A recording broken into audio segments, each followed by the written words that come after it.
Thank you, friends. Shabbat Shalom and greetings to you all. Now, how'd you spend the Festival of Love? I hope you all had an amazing Tu B'Av, the 15th of Av, often referred to as the Jewish Valentine's Day, because it is the day of celebrating love, what your heart sings. I should have bought some chocolate, but I forgot. Now, the great poet Ralph Waldo Emerson said, "Beware what you set your heart upon, for it surely shall be yours," and it should be yours. You set your intention in your heart and in your mind, and you send that out to the universe, and it begins a process of manifestation. And love may be the greatest thing you can set your heart upon. Love's a gamble, but it's a gamble whose rewards are immeasurable. Always take a chance on love, my friends, because fear kills more dreams than failure ever will. Once I had mountains in the palm of my hand and rivers that ran through every day.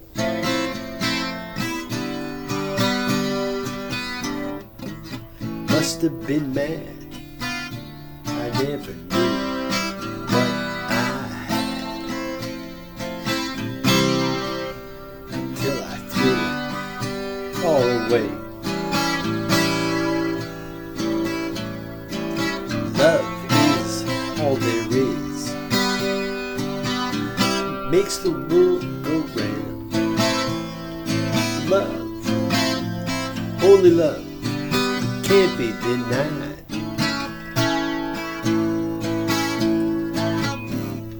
No matter what you think about it, you just won't be able to do without. Take a tip from one who's tried. Always gamble on love, my friends. So if you didn't celebrate it, it's never too late to celebrate love. Love is one of the great cycles of life. Perhaps it is the greatest cycle with the most intense highs and the most intense lows. It can, it should be celebrated anytime. Now, a natural progression of love is we marry, we have a family, we share the bigger cycle of life with a partner, a mate, a kindred soul to journey through this lifetime together. Finding that someone to share with is a major step, but one that completes a journey for so many who now have that special someone to share and support and encourage, to entertain, to be entertained by, to grow old with.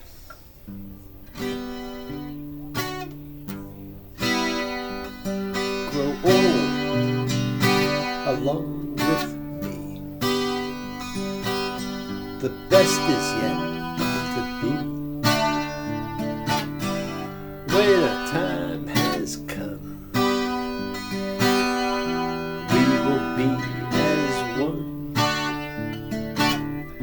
God bless our love. God bless our love. It is special love.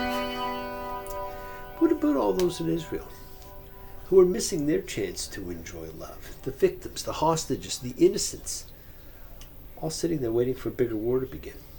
It's been on the horizon for a while and will ultimately explode. But the reporting of it continues to be so skewed. I've never seen such a thing in my life. I see that Gaza health officials report that 40,000 Palestinians have died. Of course, those are not from verifiable sources. They're Gaza health officials. Nor does it say how many are human shield sacrifices. It's too bad if any have died. But it's a number you hear everybody quote as a fact when it is not a fact. Too many false statements are being accepted. That has to stop. What happened to objective reporting? Has that too gone by the wayside and been tossed in the waste bin of yesterday? Now, I saw that someone at the DNC, which was on all week, stated that all Palestinians are for Hamas. No one pushed back on this stated hatred. And I sadly watched the President of the United States say that these terrorist lovers have a point. How can the President support terrorists? What message is that sending? What am I missing? We have reached an unimaginable time when the reality strikes home.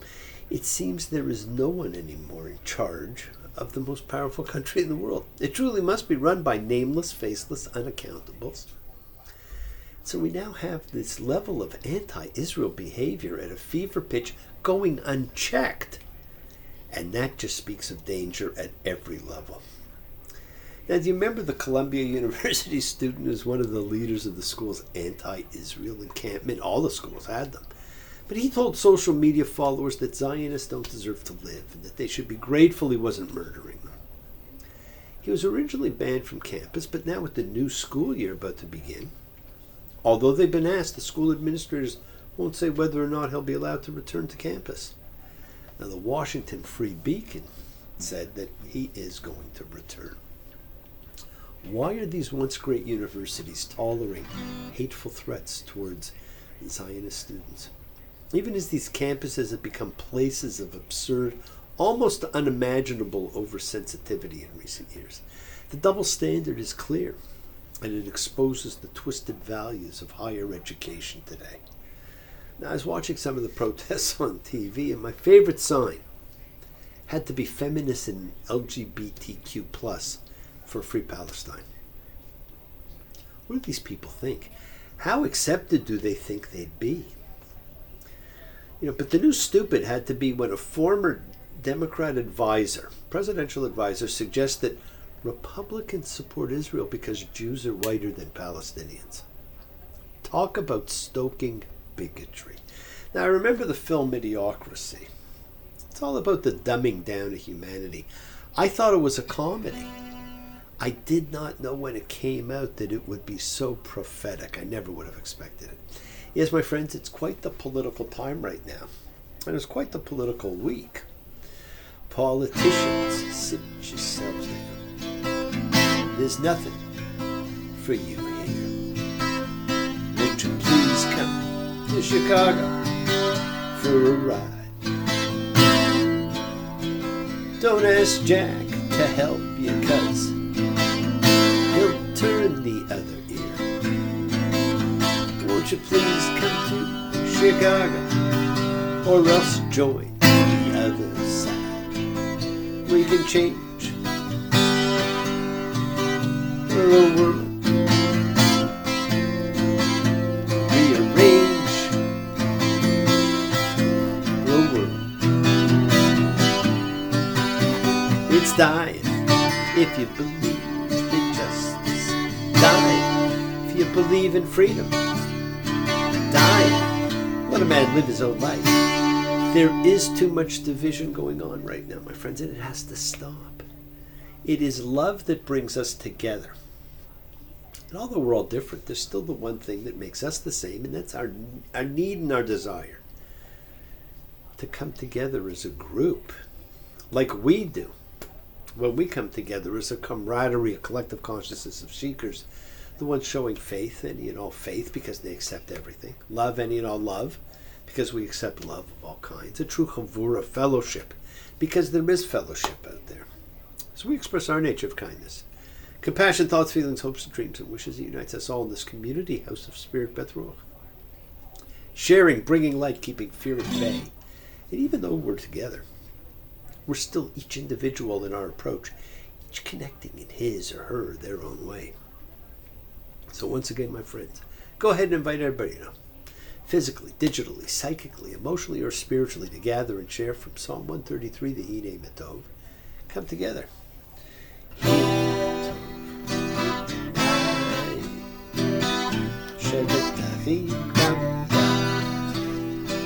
Hine Matov.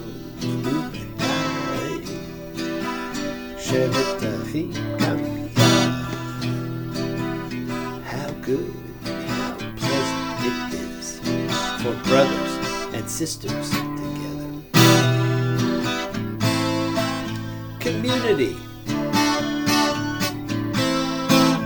Community. Community. Together. We support each other in this community. So let's all spread love, goodwill, and fellowship to the world. Remember, friends, this is you setting aside just a little bit of sacred time in your own sacred space to honor and converse with whoever, whatever you happen to believe in. We all believe in something. It's a part of your kavanah. It is your intention that you put out to the universe. It's your goodwill.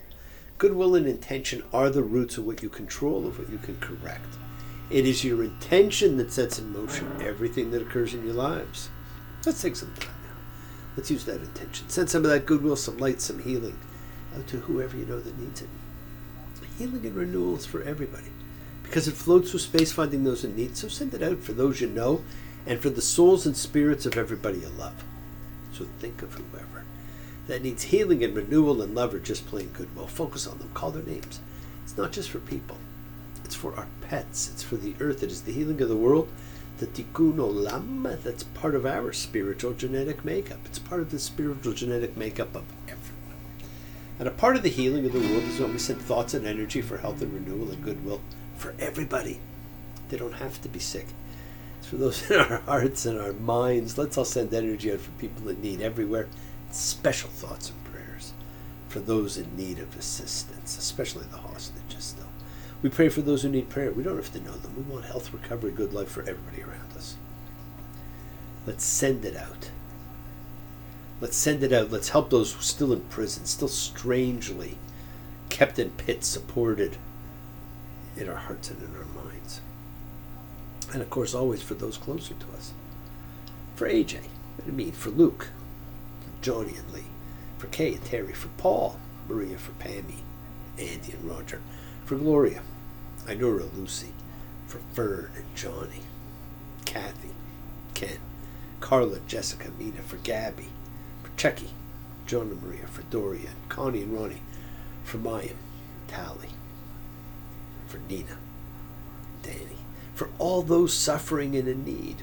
Let's not forget to include all the familiars of our lives, all of our sacred animal friends everywhere.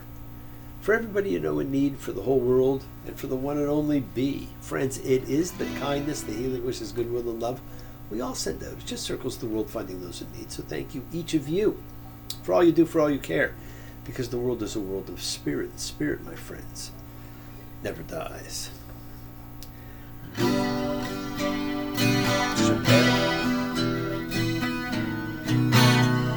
Avotated Makor Remotated, baby source of strength. Bless the ones for us. Help us find the courage. Make our lives a blessing.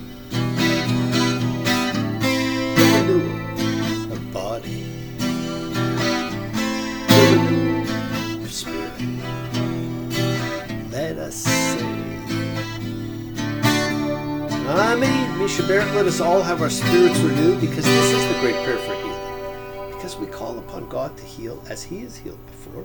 Mishaberach, may He who blessed. Because all healing, my friends, is a blessing.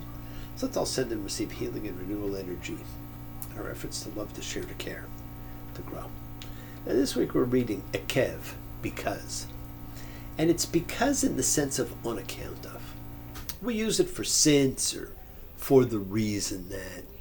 We use it as a reason, but you always need to actually add the reason, something we often do not do. Now, I think overall, we're taught that God is a loving God. We could be horrid our whole lives and repent or return to Shuvah, that dominant concept that runs through so much of the Jewish faith and belief, from the return of the impure or sick to the return to the right path. And at the end, be forgiven, be accepted. You know, I can look back on my life, and I certainly hope that is true.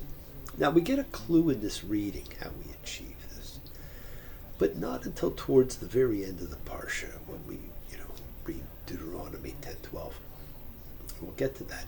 But it's related to the second of God's covenants with man, the Abrahamic covenant, the Brit Milah. At its root, it was a ceremony to welcome a male child into the tribe. And there's no reason we cannot still welcome any child and provide all the blessings and rituals associated with it. Now, in the Torah, in two instances, and this is one of them, Moses tells us we must circumcise our hearts. But that's not what the Brit Milah Rid called for. But here's what Moses says we have to do. And that is the opening of the organ of understanding and love and compassion. That's what we're told here. So we learn to open others' hearts to us and the world, and our hearts to them and the world. And if we do what is expected, God will then open his heart to us and give us all these incredible blessings that we're reading about this week. Now, you remember we said when you say no, you have to give a reason. And because is not a reason. Because has to have something with it. Well, this week Moses proposes a deal. Deuteronomy 7:12. And it will be because you'll listen to these judgments and observe and do them, that the Lord your God will keep the covenant and kindness for you that he swore to your fathers. And he'll love you and bless you and multiply you and bless the fruit of your womb, the fruit of your land, your grain, your wine, your oil, your cattle's offspring, your flock's young, on the land that he swore to your fathers to give to you. Now, this is actually the start of a whole actual list of conditions, which are repeated often. There are great gifts. If. One of the biggest two-letter words, if. It's all about conditional relationships. There are great things in store for the people, but only if. Now, how many of you say a similar thing to those you love? How many of you were told a similar thing by your parents? How'd you feel? We emphasize and teach people to be unconditional. But, now there's another huge small word, but we attach conditions to almost everything. The conditions put on these people are significant because the deal turns out to be all or nothing. We're going to talk about that in a few weeks. Now, we've chosen to live in a bipolar world of opposites. It's how we measure existence. Good, bad, love, hate, happy, sad, high, low, peace, war. Spiritualistic, materialistic. You know, and I don't understand why those two in particular are mutually exclusive. We have conditioned ourselves. Say one, and the other comes to mind. Here we're told if you do these things, here are your rewards. But what if you do not do them? Well, we're going to read that soon enough. Yes, there are blessings for obedience, but there will be curses for disobedience. Now, we find out the status of the Israelites as a treasured people depends on actions. Faithfulness to the covenant. What can be misunderstood is Israel is not intrinsically better than anyone else.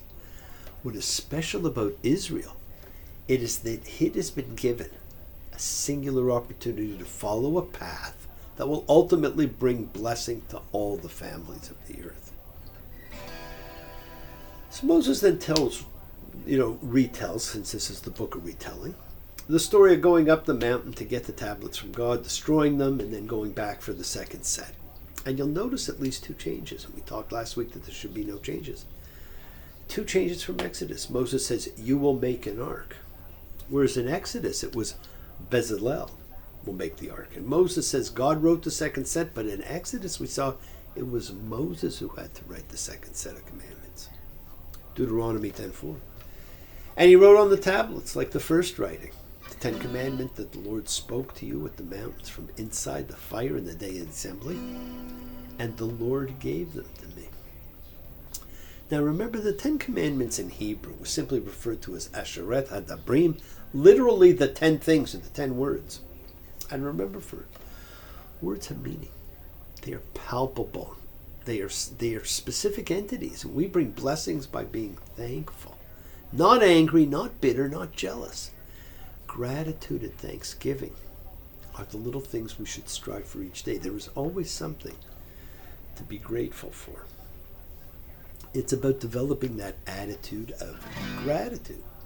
And within this parsha is this tiny little throwaway line that's not so little and not so throwaway. It's in Deuteronomy 8:4. Not on bread alone does the human live. Or as you know it, man does not live by bread alone, It's a much nicer way to put it. He lives by the grace of God and goodness and love. And we are reminded of that throughout this entire week.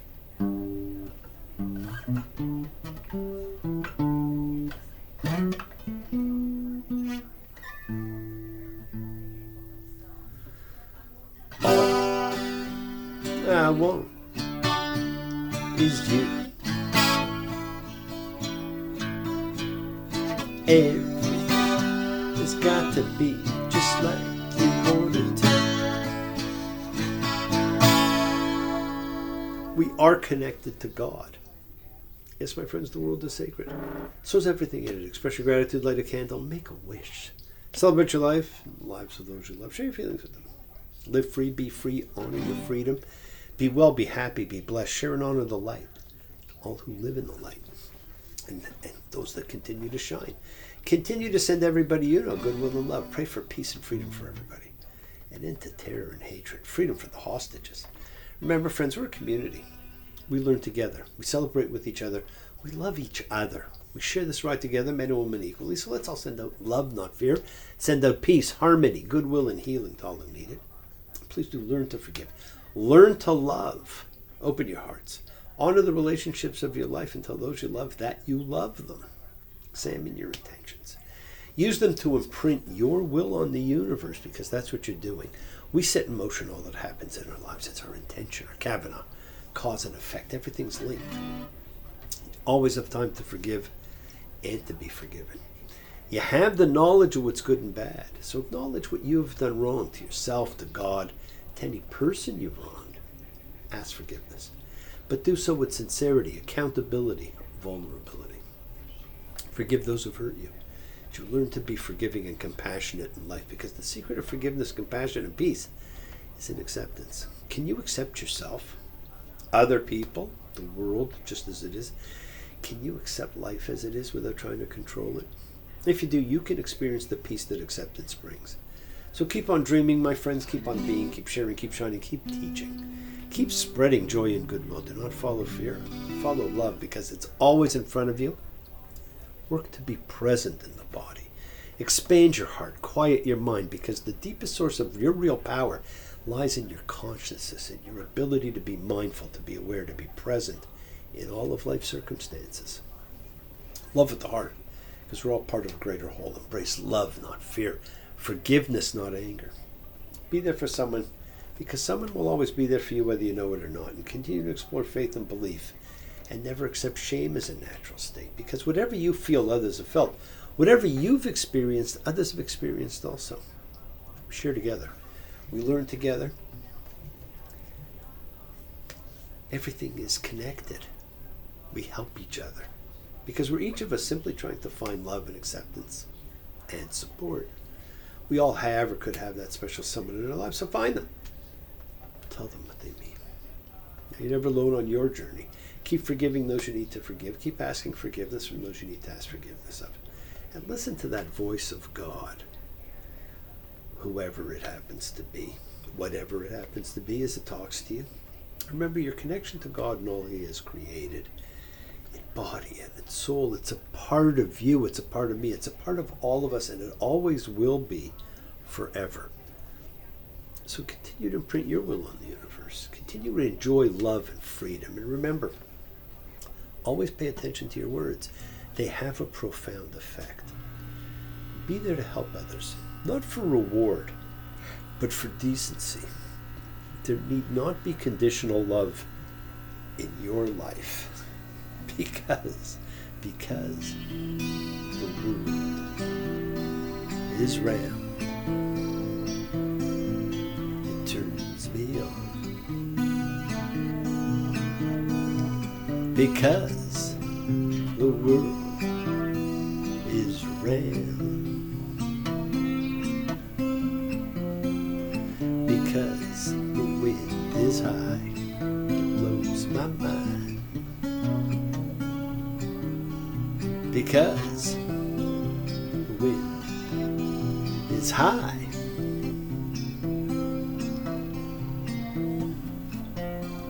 Love is old.